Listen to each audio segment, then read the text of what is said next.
आज की कथा में हम बताएंगे कि देवी ने कैसे काटा विष्णु भगवान का सिर और प्रदान किया उन्हें हयग्रीव अवतार। एक समय की बात है, एक हयग्रीव नामक राक्षस था जिसका सिर घोड़े का था। उसने अनंत वर्षों तक देवी की तपस्या की। अंत में प्रसन्न होकर माता रानी स्वयं प्रकट हुई।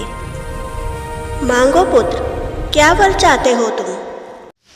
हे माता, संसार में मैं स्वयं अपने जैसा इकलौता हूँ, मेरे जैसा और कोई भी नहीं। तो मैं यह चाहता हूँ, मेरे मृत्यु मेरे जैसा ही प्राणी जिसका नाम भी हयग्रीव हो, उसके हाथों ही हो, क्योंकि मेरे जैसा कोई और है ही नहीं, अर्थात मैं अमर हूँ। अगर तुम्हारी यह इच्छा है तो मैं तुम्हें यह वरदान प्रदान करूंगी, तथास्तु। और माता अंतर्ध्यान हो जाती है। शक्ति प्राप्त होने के बाद हयग्रीव सीधा ब्रह्मलोक पहुंच जाता है। ब्रह्मदेव तपस्या में लीन थे और हयग्रीव 4 वेदों को चुराकर भाग जाता है। 4 वेदों में से देवी सरस्वती प्रकट होती है। हयग्रीव, तुम बहुत बड़ी गलती कर रहे हो।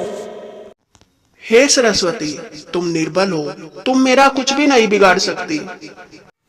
तुम जैसी कुबुद्धियों को ही मैं निर्बल प्रतीत होती हूँ, परंतु मेरी वाक सिद्धि से जो मैं चाहूँ वो सत्य हो जाता है। हयग्रीव, मेरे वचन सत्य होंगे, तुम्हारा अंत श्री हरि द्वारा होगा। हे देवी, यह तो संभव ही नहीं है, क्योंकि मेरा अंत तो मेरे जैसा प्राणी हयग्रीव ही कर सकता है। देवी सरस्वती बिना कुछ बोले वेदों में विद्यमान हो जाती है। वेदों की चोरी होने के पश्चात देवताओं की सारी शक्तियां चली जाती है और वे भगवान विष्णु के पास पहुंचते हैं। देवताओं के कहने पर भगवान विष्णु हयग्रीव से युद्ध करने चले जाते हैं, परंतु अनंत सालों तक युद्ध करने के पश्चात भी भगवान विष्णु से हरा नहीं पाते। अंत में वे थककर एक शांत स्थान पर विश्राम करने के लिए चले जाते हैं। हे देवी महाकाली का योग निंद्रा प्रकट हो। और भगवान विष्णु के निवेदन पर देवी महाकाली का योग निंद्रा प्रकट होती है। माता, मैं थक चुका हूँ, मुझे विश्राम की आवश्यकता है। हे माता, मुझे अपनी गोद में लेकर निंद्रा में डाल दे। अपने ममतामयी प्रेम से मुझे पुनः शक्ति प्रदान करे। हे माता, मैं आपकी ममता के लिए तरस रहा हूँ। अवश्य मेरे पुत्र। और माता भगवान विष्णु को योग निंद्रा में डाल देती है और उन्हें अपनी गोदी में लेकर बैठ जाती है। परंतु सभी देवता हयग्रीव के आतंक से बहुत परेशान थे। हमें श्री हरि को निद्रा में से उठाना ही होगा। इसका कोई ना कोई उपाय तो हमें करना ही होगा। ब्रह्मदेव सफेद चींटियों की रचना करते हैं और एक धनुष भगवान विष्णु के शीश तक लगा देते हैं ताकि वे चींटियां चढ़कर भगवान विष्णु के सिर तक पहुंच जाए और भगवान विष्णु अपनी निद्रा से उठ जाए। परंतु पता नहीं किस माया से धनुष का तार बहुत जोर से हिल जाता है और उसके प्रभाव से भगवान विष्णु का सिर कटकर समुद्र में गिर जाता है। ये क्या हुआ? ये हमसे कौन सा घोर अपराध हो गया? संसार के पालनहार का सिर धड़ से अलग हो गया। हे ब्रह्मदेव, अब हम क्या करेंगे? ऐसी कौन सी शक्ति है जो हमारी रक्षा करेगी? हे इंद्रदेव, ऐसी एक ही शक्ति है जो हम त्रिदेवों से भी ऊपर है, अब वही हमारी सहायता करेगी। हमें देवी आदि पराशक्ति की आराधना करनी होगी। और सभी देवता मिलकर देवी आदि पराशक्ति की स्तुति करने लगते हैं और देवी महामाया प्रकट होती है। हे माता, हमसे घोर अपराध हो गया, हम क्या करें? चिंतित ना हो पुत्र, यह सब मेरी ही लीला थी। हयग्रीव का अंत केवल उसके जैसा प्राणी हयग्रीव ही कर सकता है और सरस्वती के वचनानुसार उसका अंत श्री हरि द्वारा ही होना है। इसलिए इसका इकलौता उपाय श्री हरि का सिर उनके धड़ से अलग करना था।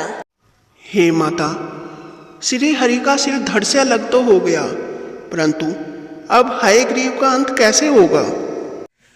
हयग्रीव का अंत श्री हरि ही करेंगे।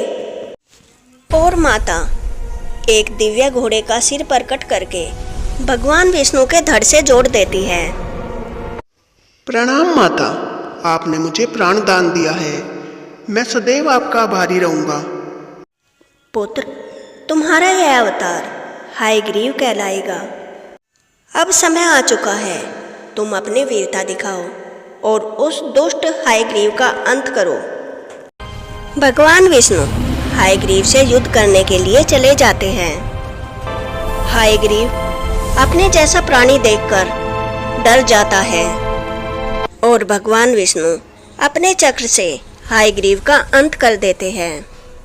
ब्रह्मदेव भगवान विष्णु के चरणों में गिर जाते हैं और श्री हयग्रीव विष्णु उन्हें चारों वेद दोबारा प्रदान कर देते हैं। तभी माता आदिशक्ति प्रकट होती है। पुत्र, तुमने पुनः अपनी वीरता से संसार की रक्षा की है। इस रूप में तुम विद्या के स्वामी कहलाओगे। इस रूप में तुम अनंत ज्ञान के दाता हो। ऐसा कुछ भी नहीं जो तुम नहीं जानते।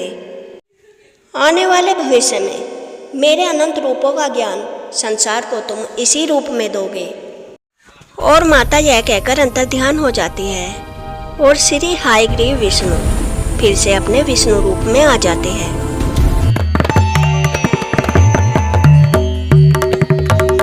एक समय की बात है, भगवान विष्णु वैकुंठ में अपने विश्राम में लीन थे। अचानक वे उठ जाते हैं और कहीं चलकर जाने लगते हैं। हे स्वामी, आप कहाँ जा रहे हैं?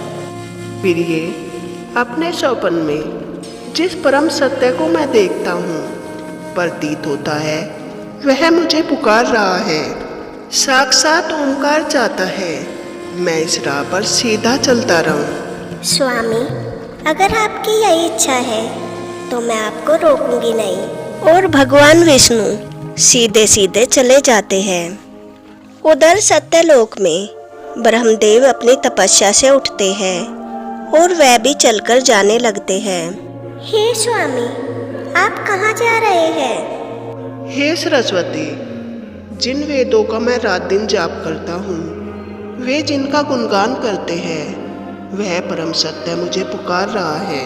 हे देव, क्या है वह परम सत्य? वह परम सत्य अवश्य ही मैं हूँ सरस्वती। इस राह के अंत में अवश्य ही मुझे मेरा अस्तित्व मिलेगा। जाइए देव, अगर आपकी यही इच्छा है तो आप इस राह पर अवश्य जाइए। ब्रह्मा और विष्णु चलते चलते तीनों लोकों के चक्कर काट देते हैं और अंत में वे भूलोक पर पहुंच जाते हैं। और चलते चलते वे दोनों एक दूसरे के समक्ष आ जाते हैं। प्रणाम नारायण, कृपा कीजिए और मेरी राह से हट जाइए। प्रणाम ब्रह्मदेव, क्षमा कीजिए, परंतु मैं इस राह से नहीं हट सकता। मैं इस सृष्टि का पालनहार हूँ। जब भी सृष्टि पर कोई संकट आता है तो मैं इसकी रक्षा करता हूँ। आप इतना तो कर ही सकते हैं कि मेरी राह से हट जाए। हे देव, अगर आप इस सृष्टि के पालनहार हैं तो इसकी रचना मैंने की है। अगर कोई किसी की राह से हटेगा तो वो आप। इसकी आप रक्षा ही कैसे कर पाते अगर मैंने इसे बनाया ना होता? तो यह स्पष्ट है, आपसे श्रेष्ठ मैं हूँ। हे देव, आप मेरी नाभि के कमल से प्रकट हुए हैं। कैसे वचन कहते हैं आप मुझसे श्रेष्ठ नहीं हो सकते। आपको तो जन्म ही मुझसे हुआ है। अवश्य ही मैं आपकी नाभि के कमल से प्रकट हुआ हूँ, परंतु वह मेरी इच्छा थी। मैं स्वयं उस नाभि के कमल के अंदर प्रकट हुआ था।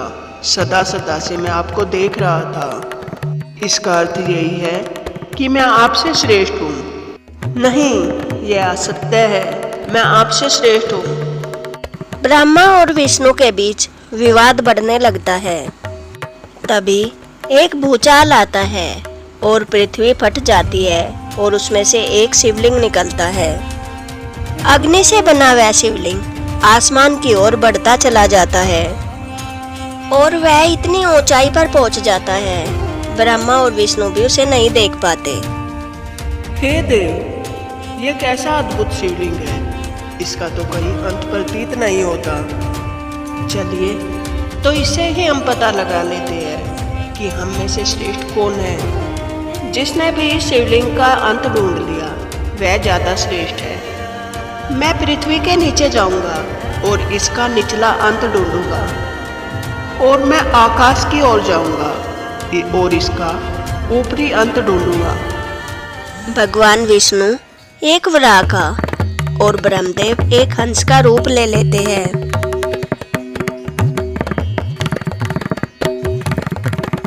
भगवान विष्णु धरती खोदकर नीचे जाने लगते हैं और ब्रह्मदेव आसमान की ओर उड़ने लगते हैं।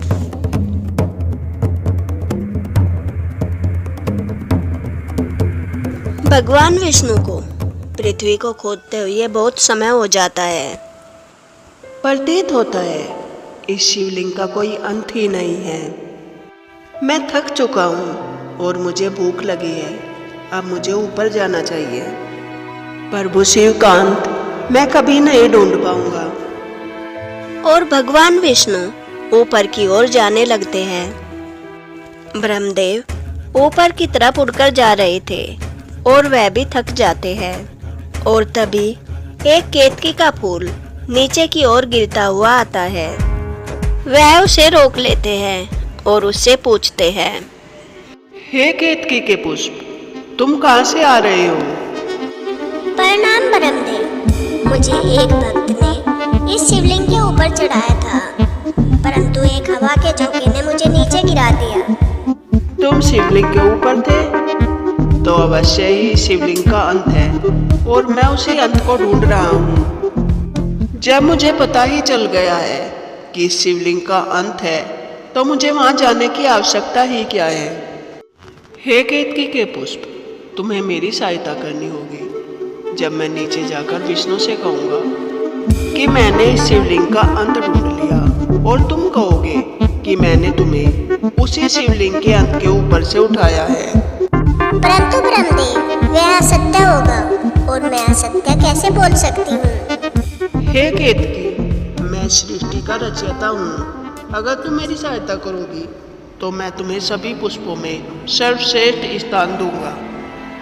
जैसी आपकी इच्छा ब्रह्मदेव। और ब्रह्मदेव केतकी के फूल को लेकर नीचे की ओर जाने लगते हैं। बोलिए विष्णु, आपको इस शिवलिंग का अंत मिला? नहीं ब्रह्मदेव, इस शिवलिंग का कोई अंत नहीं है। भगवान शिव अनंत है, परंतु मैंने इसका अंत ढूंढ लिया। अर्थात मैं आपसे श्रेष्ठ हूँ और यही नहीं, सर्वश्रेष्ठ हूँ। नहीं ब्रह्मदेव, यह सत्य नहीं हो सकता। नीचे की तरफ तो इस शिवलिंग का कोई अंत नहीं था, फिर ऊपर की ओर कैसे हो सकता है? मुझे पता ही था आप मेरे वचनों पर विश्वास नहीं करेंगे, इसलिए प्रमाण के रूप में मैं यह केतकी का पुष्प लाया हूँ। हे केतकी, आप विष्णु को बताइए मैंने आपको कहाँ से उठाया? हे नारायण, ब्रह्मदेव ने मुझे इस शिवलिंग के अंत के ऊपर से उठाया है। असत्य! और तभी भगवान शिव प्रकट होते हैं। उनके क्रोध से अग्नि स्तंभ भड़कने लगता है और ताप बढ़ता चला जाता है। परमेश्वर शिव बोलते हैं, यह असत्य है।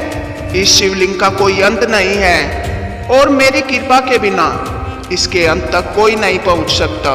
केतकी, तुम्हारे असत्य के लिए मैं तुम्हें श्राप देता हूँ। तुम अपवित्र मानी जाओगी और पूजा पाठ के लिए तुम्हारा फूल कभी प्रयोग में नहीं लाया जाएगा। और ब्रह्मा, तुम्हारे जिस शीश ने असत्य कहा था, आज के बाद उस शीश से मुझे कोई वचन नहीं सुनना, इसलिए उस शीश को मैं काटता हूँ।